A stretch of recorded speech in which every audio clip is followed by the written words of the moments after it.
Moi bo día, querida xantiña de Polo Mundo Adiante, e benvidas un día máis hasta a miña horta. Hoxe vou a seguir falando de esta planta, porque recordovos que xa fixen un vídeo anterior, este será o segundo vídeo sobre o Equisetum arvense, o sea, sobre a cola de cabalo, e farei un terceiro vídeo. O motivo de fazer 3 vídeos é porque en un vídeo necesitaba falarvos ben da planta, de como coidadela, de como tela ou de como conseguila se non tendes donde plantala. O segundo dos vídeos é porque teño que facervos un purín e aprendervos como collela en verde ou en seco para facer o purín e cales son os beneficios do purín de cola de cabalo na nosa horta.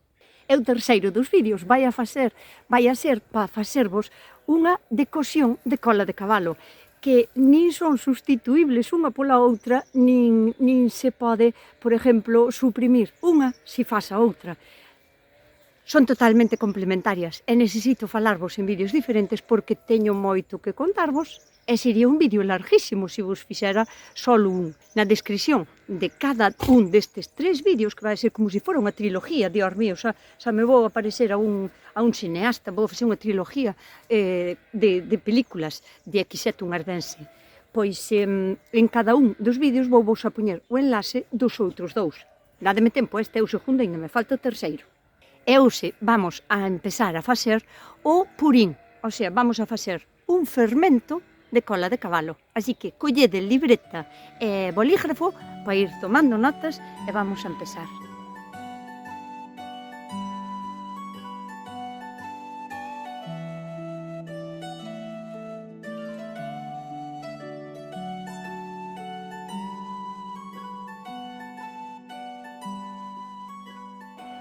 Se estades interesadas en coidar a vosa horta de unha maneira ecológica, sin botar tanto produto químico elaborado, elaborado tamén vai a ser este, coidado, reaccións químicas tamén ten este, pero de un xeito moito máis natural, recoméndovos que non deixedes de ver ningún dos outros 2 vídeos. E xa que estamos a pedir, que nunca vos lo pido, suscribidevos, compartide, dadelle ao like e comentade. Hai moitos tipos diferentes de cola de cabalo e non todos sirven, pero bueno, das diferencias e de como distinguilos a vos falo no primeiro vídeo. Este é o Equisetum arvense, é o que teño na miña horta, é o que é válido tanto para tomar nós en infusións como para usar como fungicida e como estimulante de plantas na nosa horta, e é do que vos vou a falar en este vídeo. Para facer o purín necesitamos planta que pode ser fresca ou seca, iso dá igual, pero eu teño fresca, e para facer o purín prefiero a coller fresca, porque teño moitísima e teño que limpar o sitio. A segunda das cousas que nos fai falta é unha boa agua. Con isto refiárome que non... A ver, a mellor agua para facer calquera tipo de purín do mundo, a mellor vai a ser a agua de chuvia, porque contén menos minerales, porque non está tratada, porque non ten cloro e ten, pois eso, canto menos interferencia da nosa man, mellor. Entón, a mellor sería agua de chuvia, que non temos, pois, agua de pozo sin tratar, esa sería a ideal, ou de unha fuente. Que non temos tampouco, que ten que ser sí ou sí agua da traída, a canalizada, pois témola que deixar repousar para que se lle poda evaporar o máximo posible todo o cloro canto teña, polo menos deixala repousar un par de días. Se non temos ningunha destas opcións, sempre podemos coller agua comprada, o sea, comprar uns barriles destes de agua de 15 litros ou o que sea, e facela con agua embotellada. O importante é que con viño non se pode facer. O cacharro que usemos estaría genial que fora de cerámica ou de cristal, no seu defecto, se non temos, pois, un capacho de plástico. O que non pode ser é ningún tipo de, ao mellor, que teñas unha tarteira vella que sea de aluminio ou que sea de outro tipo de metal, porque ao mellor durante a fermentación pode interferir o metal e empezar como a descompoñerse e dañarnos o fermento. A segunda cousa importante é que o capacho que usemos que estea limpo, porque se vai a ter algún tipo de residuo que nós ao mellor non vemos, pode interferir tamén na fermentación. Entón, vámola a limpar ben, pero nunca usando lejía, porque o que vamos a conseguir, a principal cousa que vamos a conseguir con un fermento sempre vai a ser os microorganismos vivos. E a lejía combate microorganismos, así que non vamos a usar lejía para limpalo, pero vamos a procurar que estea pois o máis limpo posible. A segunda das cousas que hai que facer é buscarlle un bo sitio á sombra, ou polo menos que non lle dea o sol directo ao mediodía e á tarde, que é cando é máis intenso. Aquí vai a dar solo pola mañán e o resto do día vai a dar sombra, porque os fermentos teñen que fermentar, a ver, falle falta calor, pero é mellor que fermenten pouquiño a pouco e pola acción dos microorganismos e non que fagan como unha empezar a pudrir por culpa de demasiado calor. Por eso os fermentos hai nos que facer mellor a temperatura ambiente sin acción directa do sol de 40 grados. Este capacho, digamos que é un pouco máis ancho e máis grande dos tamaños normales. E non sei nin cantos litros leva. Entón, para medir os litros que cada un midios, como lle dá a gana, se queres contar litro por litro, pois tamén está ben. Pero eu cunha botella de 1 litro contín 10 litros, pero quero facer moitos máis. Vou encher o capacho porque me fai falta para reforzar ben toda a horta.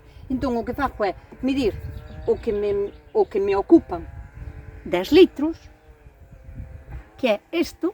Entón, pois, se estos son 10, estos serán 20, hasta aquí 30, 40, 50, 60, 70. Dadesvos conta da idea? O sea, que se eu fixera cheo de todo, xa sei que o capacho máis ou menos ten 60 e pico de litros. Son moitos para facer, pero polo menos 40 sí que vou a facer. E agora vou-vos a falar da cantidad de planta que fai falta. Vades a encontrar un montón de información con variedades moi grandes da cantidad que necesitades de planta, tanto fresca como seca, para facer calquera tipo de purín. Vou-vos a dar como unha norma general, para que vos quededes con ela para sempre, porque senón podedes vos volver locas collendo datos de un lado, de outro, que aquí din 100 gramos, aquí 200, aquí 500, 1000... Son moi variantes as cantidades que vos vai a dar cada persona que vos queira axudar a facer este tipo de cousas. A norma general é que por cada kilo de planta fresca se utilicen 10 litros de agua, o sea, na proporción de 1:10, 1 kilo de planta, 10 litros de agua. Esa é a norma general que vos vai a valer, pois, cando non sepades moi ben como era ou como había que facer, non vos rompades o tarro, o sea, 1:10, 1 kilo de planta, 10 litros de agua. A partir de aí, xa o tendes todo como máis fácil. Eso si estamos falando da planta en verde, pero se falamos da planta en seco, as cousas cambian, porque se o que vamos a usar para facer os nosos preparados dá igual que sea purín, que sea unha cocción ou unha decocción ou un té ou o que sea, cambian as cantidades. Entón sería, se fora planta seca, serían sobre 200 gramos de planta seca por cada 10 litros.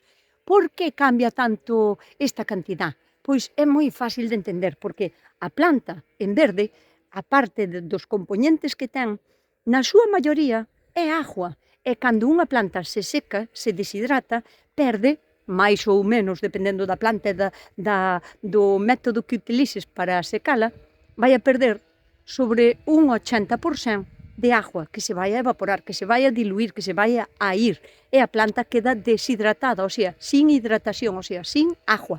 E se perde esa agua, xa perdeu a mitad do peso. Co cal, se é en verde, teríamos que usar 1 kilo por cada 10 litros, e se é seca, como perde o 80% de agua, a grosso modo, temos que usar 200 gramos por 10 litros. E despois hai que diluílo, pero a partir desas cantidades, co tempo, ti podes empezar a xogar e a xusgar como lle vai a ir mellor a túa horta, e despois que non é o mismo botarlle un preparado destes a un tomate ou a unha lechuga que a botarlle a un masanseiro cando está empezando a despertar do inverno. O sea, é moito máis resistente o masanseiro. O sea, hai moitos matices. Pero, bueno, creo que o importante é que sepas que 1:10. Eu ao tela na miña horta, prefiero usar en verde para facer puríns. Por que? Porque teño moitísima. E cando aínda esta non está feita, alá en abril e maio, e os tomates xa necesitan unha axuda. Entón, eu gardo a seca para o resto do ano, digamos, e a verde, como a teño que quitar daqui, que agora estorba moito na horta, uso a verde para facer os purins, porque non me importa usar un capacho así de grande e telo aí durante días. E por que non uso a verde para facer decocción? Porque imaginades vos o tamaño da tarteira para facer unha decocción con 5 kilos de planta e 50 litros de agua. O sea, a tarteira sería demasiado grande. E por eso, nese caso, cando fago decoccións, prefiero usala seca, porque as cantidades, aínda que sean as mismas, son como máis reducidas.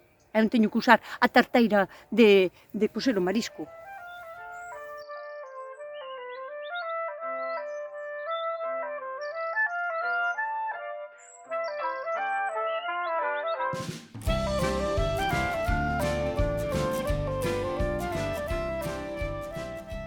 Como facemos as cousas de maneira caseira, como buenamente podemos, non temos un laboratorio para analizar en que estado está a planta, canto de madura está, se estaba no seu estado ótimo para recollela. Con todo isto, quero vos dicir que nin é tan necesario pesar tan ben a planta, medir tan ben a agua, ter en conta gramo por gramo todo canto se lle bota, porque realmente non sabemos o estado no que está. Así que tampouco non hai que... pero dinos os gramos ou tal, non vale a pena. A ollo de bo cubero, como se fai a empanada de toda a vida. E agora, outra cousa. É necesario cortala en cachos para facer un purín? Pois depende da cantidad que fagas e do grande que sea o cacharro, porque, a ver, mellor sempre vai a extraer os seus compostos se a destrozamos un pouco, porque moitos dos compostos que ten isto non se van a disolver, porque non son solubles en agua, e menos en unha maceración de agua fría, por eso son complementarios o que se fai en agua fervendo é o que se fai en agua fría, fermentando. Pero, bueno, sempre está ben axudarlle un pouquiño, así, sin cortala co cuchillo, porque esta é malísima de cortar co cuchillo, non é algo que cortes ben, como se fora unha folla de repolo ou unha folla de lechuga ou así. Pero, bueno, que lle retorxamos así de fácil, coller e retorcerlle así un pouquiño o tallo, axudas a romper algunhas das fibras, non vas a chegar a romper as moléculas, pero as fibras que teñen as células sí que llas dañamos. É como moito máis fácil empezar a fermentar.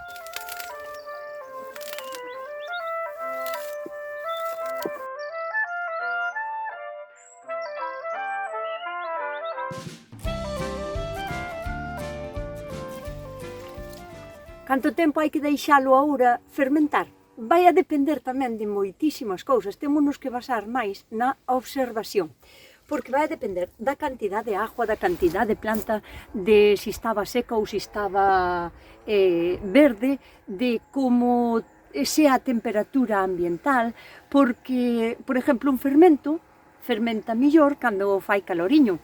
Pero iso só sabedes, non? Por exemplo, cando facemos unha masa de empanada ou de milindros ou do que sea, fermenta mellor se ten unha temperatura cálida, non exceso de calor, pero como con estas cousas pode variar tanto, non vos podo dicir uns días. O que vos podo dar é, por exemplo, como se di, un plazo. Dios, que difícil me resulta ás veces acordarme de algunhas palabras. Bueno, un plazo de tempo, non? Que é o que podo estimular. Estimar, Dios mío. Ou cando non teño día, non teño día. Podo estimarvos, facervos unha estima de un plazo. Se é no verán, fai máis calor, o fermento vai a irlle millor e vai a fermentar antes. E iso pode pasar, ao millor, en 7, 8, 10 días, todo máis. Pero, se é máis no otoño, se fai frío, se hai algo que lle interferira na fermentación ou se o que fose, pode tardar en fermentar incluso 2 semanas, ou sea, de 14, 15 días ou así, que non está tampouco fora de plazo. Entón, entre 1 e 2 semanas é o plazo de fermentación. Pero o que temos que observar é, agora en unhas horas vai a empezar a fermentar.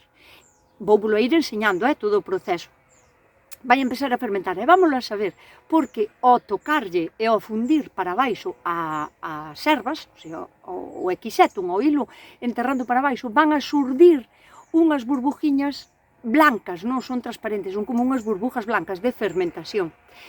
Esas burbujas van a ir a máis, hasta que chegue un día que pare a fermentación e que esas burbujas xa non sean tan grandes, xa non sean tan efectivas, xa non nos aparezan.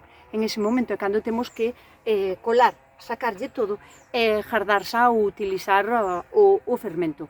Porque a min hai fermentos que me leva a facelos 3 días, outros 5, outros 7, outros 10, outros 15, e que sempre vai a depender de todo, do clima da planta, da agua, da temperatura.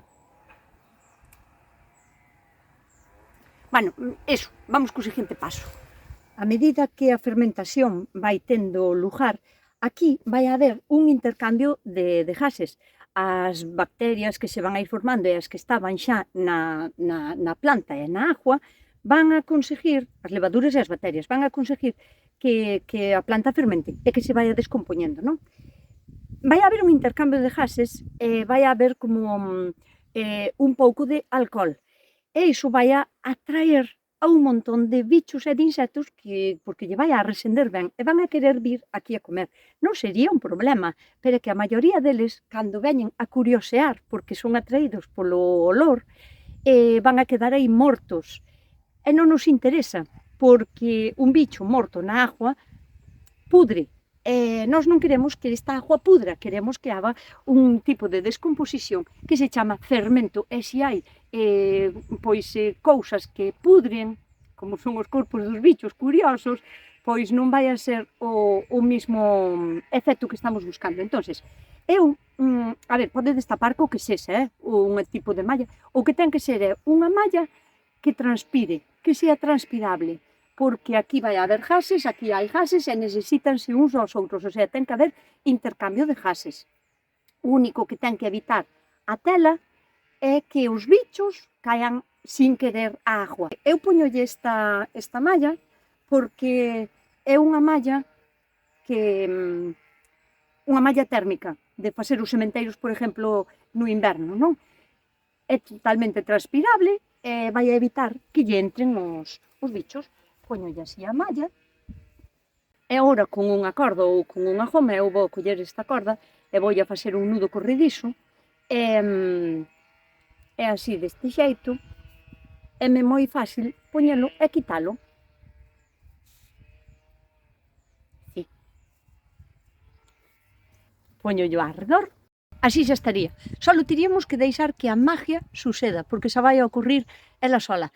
En unhas horas, o sea, vou a ir anotando para deixarvos constancia ben de toda a evolución da fermentación e vou a vir a enseñárvolo hasta que estea listo todo o proceso. Se o que usades para facer o vosso fermento é unha planta seca porque nace en desverde, o proceso é exactamente igual. O único que cambia é a cantidad de planta por litro de agua, nada máis, pero o resto é totalmente idéntico. Pasaron sobre unhas 12 horas, así que vamos a mirar como está.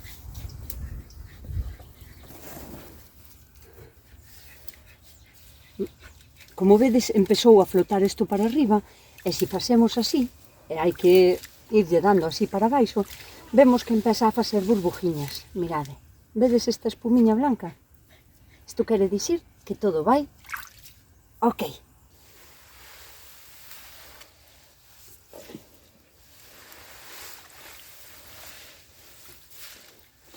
Aquí está facendo uns días que a verdad que non son demasiado calurosos, estamos tendo un julio, bueno, así. Entón vexo que a fermentación vai un pouco lenta, así que hasta mañán non me vou preocupar. Se a fermentación for un pouquiño máis rápida, habería que vir 2 veces ao día ou así, para darlle volta, e para que as ervas non estean flotando, porque a de riba podense oxidar, entón por eso de darlle volta. Segundo día de fermentación, hoxe fixo un calor estratosférico, así que me supoño que os estará fermentando moito mellor. Vámola a mirar. Fijades, vos vedes que toda a planta está como a derriba. Por iso é moi importante vir a remeser non, pero sí a darlle para baixo a planta. Fijadesvos toda esa espuma que sale. Está nos indicando que todo vai ben. Si podemos darlle así a volta, genial. Porque sabedes que o da baixo ten como outro color, como máis vivo. Isto é porque está en contacto ca agua e mantense húmedo, e a parte de arriba está máis en contacto co oxígeno, podes empezar como a gastar, a oxidar, non? Por iso é importante vir e darlle a volta. A espuma indícanos que está indo ben. O ruído, como a de burbujas activas, significa que o que está tamén traballando e que está facendo o oxígeno o seu traballo. E o color turbio da agua, que se empeza a ser un color turbio, tamén nos indica que todo está indo genial. É un tipo de purín dos poucos que non se vai a descompoñer a planta porque estea xa fermentado, porque en outras plantas, por exemplo, non sei, a consuelda ou a ortiga, cando facemos o purín, a planta tende a irse descompoñendo pouco a pouco e desaparece, quedenlle só os tallos ou algún cacho de raíz se aquí lle botárades. Pero no caso da cola de cabalo non se vai a descompoñer, porque a súa estrutura celular, non da planta, sino a nivel celular, as súas células, as paredes celulares están formadas por silicio, o sea, o contenido en sílice, que é o que queremos conseguir desta planta, é como o esqueleto que forman as células. E iso non é soluble en agua, por iso vos digo que o fermento, o sea, o que estamos facendo aquí fermentando, vai a extraer outros principios activos que ten a planta, outros componentes que ten, que nos resultan moi interesantes, e se queremos extraer o sílice, o silicio, temos que facer unha decocción prolongada para que sea capaz o sílice a descompoñerse para pasar o sea, para que sea soluble e que pase a agua. Por eso estes dous componentes son complementarios, non sustituídos un polo outro. Non todos os ningún, vamos a partir de que, en principio, ningún purín hai que batelo, non necesita a nosa acción de bater, ou de remeser, ou darlle a volta ás plantas, ou removelo un pouco, é pa que, se se forman como lugares onde non hai oxígeno, pois que se oxigene, non? Pero non queremos batelo como para meter oxígeno debaixo. E a finalidade de darlle a volta aos puríns e de remeser é que a planta que está de riba quede a debaixo, para que quede sempre tamén en contacto ca agua. E máis no caso da cola de cabalo, porque como non se vai a desfacer de todo, e cando acabe a fermentación vai a estar casi a planta intacta ou moi pouco desfeita, o que buscamos é que estea o máximo posible en contacto ca agua para que sean extraíbles os outros principios activos, como poden ser pois os taninos, os flavonoides, ten un pouco tamén de saponias, e iso xa o fai un produto completo porque non habría que añadirlle despois ningún tipo de saponia para facer que a tensión superficial ao aplicalo que non sea perfecta para que non escape, o sea que teno todo. Mañá seguimos ca fermentación. Terceiro día de fermentación. Vamos alá. Marcha ben. Hoxe se empeza a cheirar un pouquiño mal a fermento.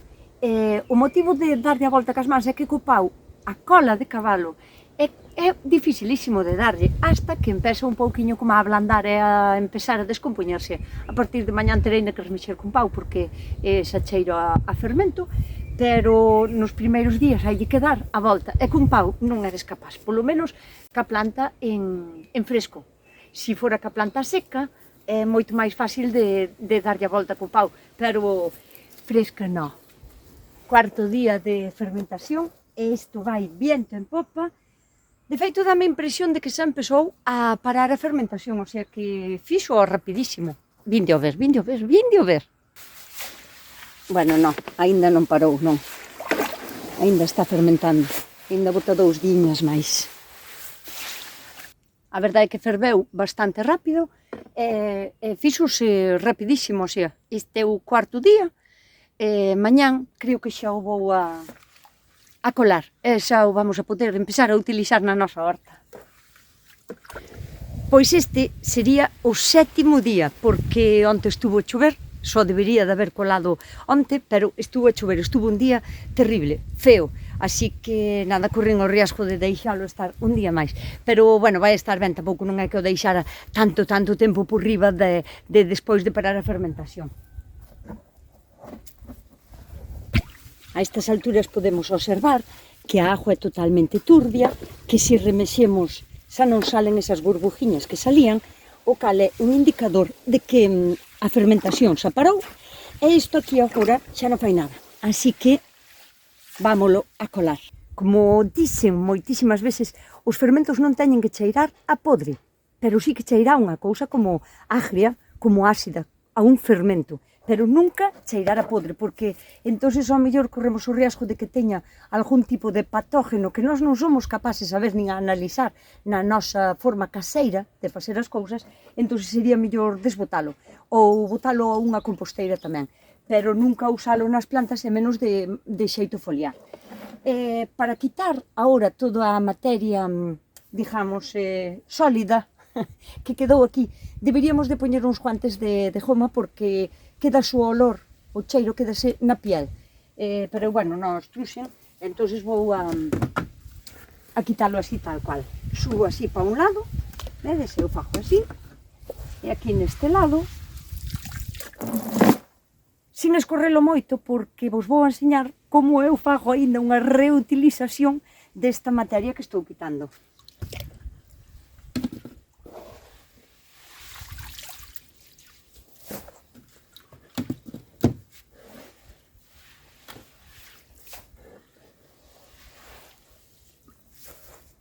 Outro dos utensilios que nos vai a facer falta é un colador destes grandes para ter xa sempre para estes menesteres na horta, porque nos vai a axudar moito a acabar de quitar toda esta materia que está como máis desfeita, que se nos queda abaixo.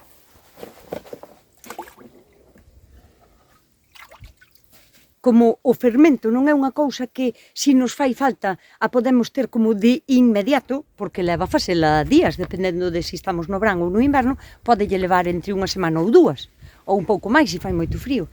Entonces, é conveniente guardar un pouco para ter en reserva, por se che fai falta de repente un día, non? A mellor maneira de guardalo é que sea en un cacharro ou de plástico ou de cristal, ou de barro, estaría genial, pero bueno, é máis complicado como de obterse. Pero se é un cacharro de plástico, é casi imprescindible que ten que ser opaco, traslúcido, que non lle pase a luz tan facilmente. E aínda encima, hai no que guardar en un sitio oscuro e fresco, porque aínda que eu para guardar vou no a colar e non solo colar. Vou vos explicar a diferencia. A ver, isto sería colar, pasalo por un colador. E isto sería filtrar, pasalo por unha tela fina de algodón, que non teña buratos, para que quede o mínimo residuo sólido no líquido que queremos conservar. Por qué? Porque recordemos que este é un fermento, aí hai levaduras, bacterias, microorganismos que están vivindo nese líquido, non? Se lle deixamos alimento, ou sea, se lle deixamos un mínimo de materia orgánica para que podan seguir ao mellor comendo, pode facer unha segunda fermentación, podemos ter problemas, hai que deixar respirar o cacharro se hincha, hai que estar como, telo máis controlado. E pódese pasar de fermentación e pode empezar a facer unha putrición. Entonces, para guardalo este preparado, bueno, calquera fermento, pero non é conveniente guardalo máis de 3 meses, pero bueno, este podelo guardar 4 ou 5. Mais non fai falta tampouco porque podemos volver a facelo. Entón, eu agora, para guardalo, asegúrome de que a tela de filtrado estea ben limpiña. Bueno, xa só o uso para isto tamén, isto teño aquí na horta, xa só o uso para isto. Vamos alá cos pasos. Tela de filtrado ben limpa. Un colador para colar o residuo máis tocho, máis gordo. Un embudo tamaño XXL tamén para poder meter estas cousas, e a botella opaca de cristal ou de barro.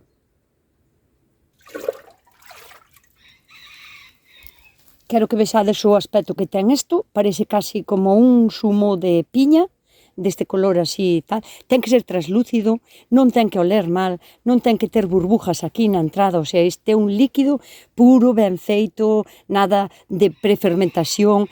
Si isto estuvese color castaño ou color Coca-Cola, estou segurísimo ao 100% de que non está ben, que o fermentastedes demasiado. Así que vamos alá co filtrado.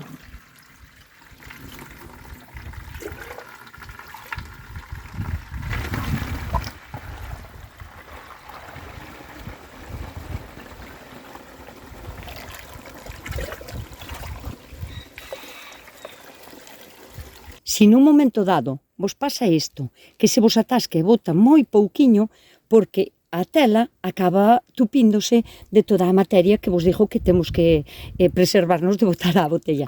É moi fácil, vamos a emborcar isto de novo, cunha manqueira, aproveitando en riba dun cultivo, porque xa lle queda aí, damos a volta e xa se vai lavando el solo. Xa estaría listo para colar a toda a velocidade. Como isto é un produto fermentado, vai a ter poder de conservación en por el mismo. Así que poderíamos gardalo sobre hasta 6 meses, pero pareceme moito. O sea, en 3 meses estaría ben que só usáramos e que depois fixáramos outros se nos fixase falta. Non deberíamos de enchelo hasta arriba de todo porque, como vos digo, pode pasarlle algo a través desa tela e pode volver a facer como seguir fermentando. Entón, eu vou a tapar, pero os 3 ou 4 primeiros días vou a vir a abrilo. Se cando abres, sintes que fai como se tuvera gas en dentro, como cando abres unha Fanta ou unha Coca-Cola, se ten gas en dentro é porque está ainda fermentando. Entón, tens que ter a precaución de vir a abrilo, pois eso, todos os días un pouquiño, hasta que pare outra vez a fermentación. Cando abras e non haba gas en dentro, xa non tens por que estar pendiente de abrir e de cerrar. O único que fai falta é que agora o teñamos en un sitio totalmente oscuro e que non lle dea moito calor, ou sea, en un alpendre ou nunha bodega ou así, e podémoslo conservar perfectamente. E vou vos explicar como vou a reutilizar toda a materia sólida que lle quitín e que non se desfixo. Como sempre hai que rebaixalo, evidentemente esta materia ten aínda arredor dela pegada pois todos os componentes que lle quitamos á planta que llos extraemos a través da fermentación. Entonces, como hai que rebaixalo, eu isto vou encher agora mesmo o capacho de agua e con esa agua vou a regar para fortalecer pois as plantas que teño ahora mesmo no bancal, todo, repolos, pimentos, calabasíns, berenjenas, pepinillos, todo, porque é porque vou a utilizar o fermento. Estes días voulle a dar como unha dosis extra a miña horta toda, totalmente do preparado que acabo de facer. Isto é como se fora unha especie de reciclaje de fertilización. Hai que aproveitar todo.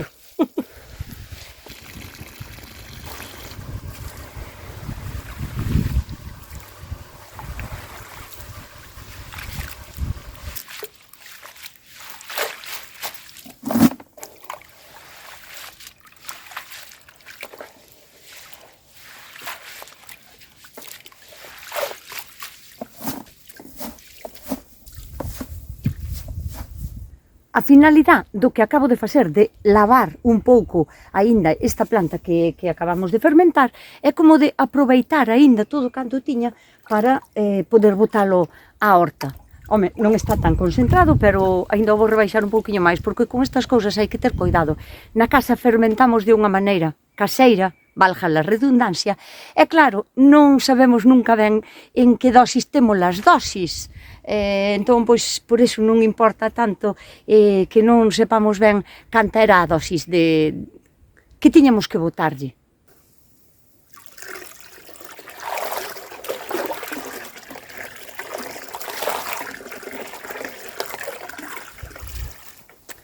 A ver, o fermentado en por si solo é moi fuerte, por iso hai que rebaixar. Entón, pareceme que estaba ainda moi potente. E si xa estou facendo a agua de rego para esta semana. sobre a terra mollada e dándolle a volta a toda a planta, pois botámoslle, pois, non sei, o que vos faga falta máis ou menos, pois 1 litro de líquido por planta, máis ou menos, non?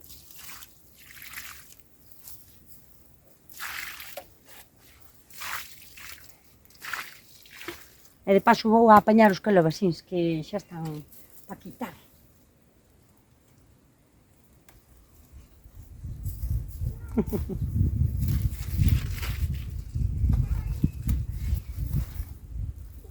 Mañán toca comer calabacín, sí ou sí, porque teño un montón, están en plena produción.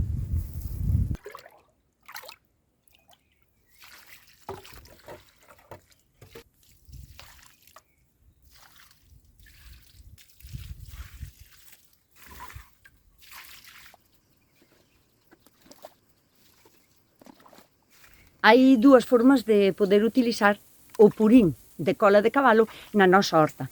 E vou vos a dar as dosis, tanto se queredes usalo para regar como de maneira foliar. Para regar, vámoslo a diluir a un 20%. Isto quere dicir que se facemos 10 litros de preparado, 8 terían que ser de agua e 2 litros terían que ser de fermentado. Isto é unha dilución a un 20%. Pero, ollo, pode variar, dependendo do que estea regando, podedes botar un pouco máis ou un pouco menos. Se o tratamento que queremos facer é foliar, as follas son moito máis delicadas e hai que ir cun pouquiño máis de precaución. Entón, vamos a facer unha dilución a un 10%. Isto quere dicir que se facemos 10 litros de preparado, 9 van a ser de agua e 1 vai a ser de fermento. Pero, ollo, tamén poden variar. Pode ser medio litro se as plantas son moi delicadas ou son moi noviñas, ou pode ser un pouquiño máis se as plantas son fuertes ou é, por exemplo, un frutal que xa está establecido, que ten unhas follas un pouquiño máis fuertes que, non sei, que un tomate ou que un pimento.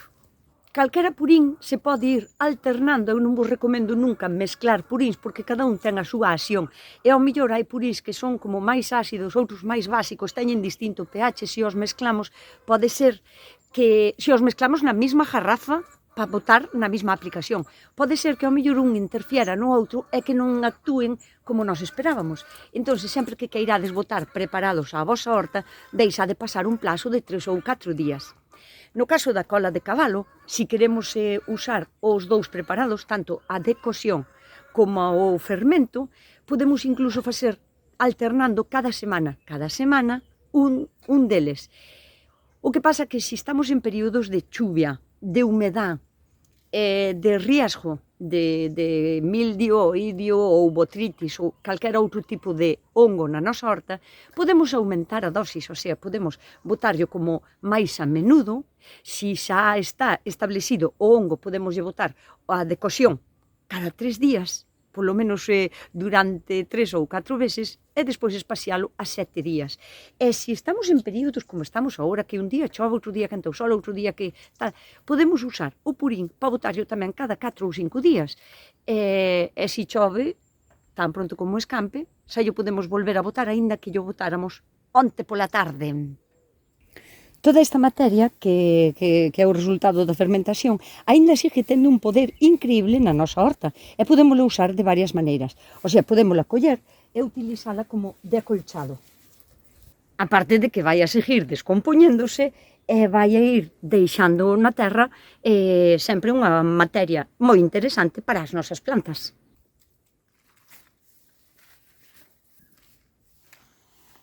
E tamén é unha excelente opción para aplicarlle unha capa deste material á nosa composteira. E agora vamos co segundo uso, digamos, do líquido. Podémoslo aplicar de maneira foliar, o sea, botándollo directamente ás plantas e ás follas. Ten un pouco de poder antifúngico e algo bactericida, pero vai a ser moi sutil, vai a ser pouco, pero que yo podemos botar porque, aparte, foliarmente, as plantas poden absorber nutrientes e moitos deles ao mellor non son capaces a absorbelo porque son como moléculas moi grandes, pero non pasa nada, porque cando chovo ou así vai a caer ao chan e no chan xa se van a chegar a descompoñer e van a chegar a ser asumibles polas plantas cando se descompoñan.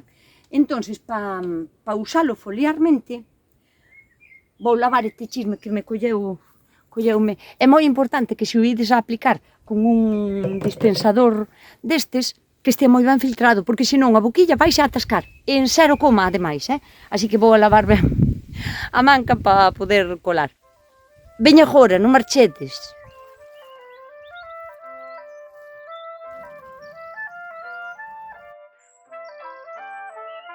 Recórdovos que isto nunca debería desde facelo á primeira hora da mañán. Eu casi prefiero que sea a última hora da tarde, porque así asegurámonos de que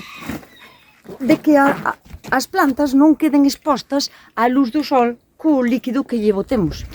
A que aplicarlo? Sobre todo neste tempo as solanáceas, tomates, pimentos e berenjenas, patatas e tamén as calabazas, os melóns, as sandías, que son máis propensos a coller oidio, mildio, botritis, este tipo de cousas. E vámolas a reforzar un montón. E a axudarles para que non collan mal ningún. Vamos alá, vamos a traballar.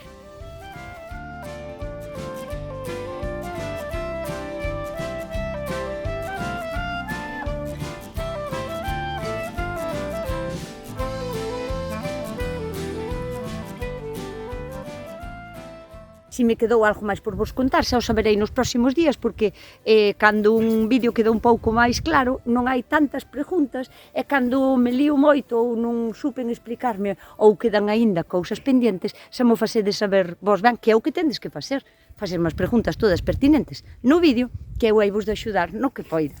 E por hoxe, nada máis, miña querida xentiña, eu como vos digo sempre desde aquí, desde a miña horta, coidádevos, portádevos ben, e sede moi felices. E non vos perdades o terceiro capítulo, que será agora en uns días.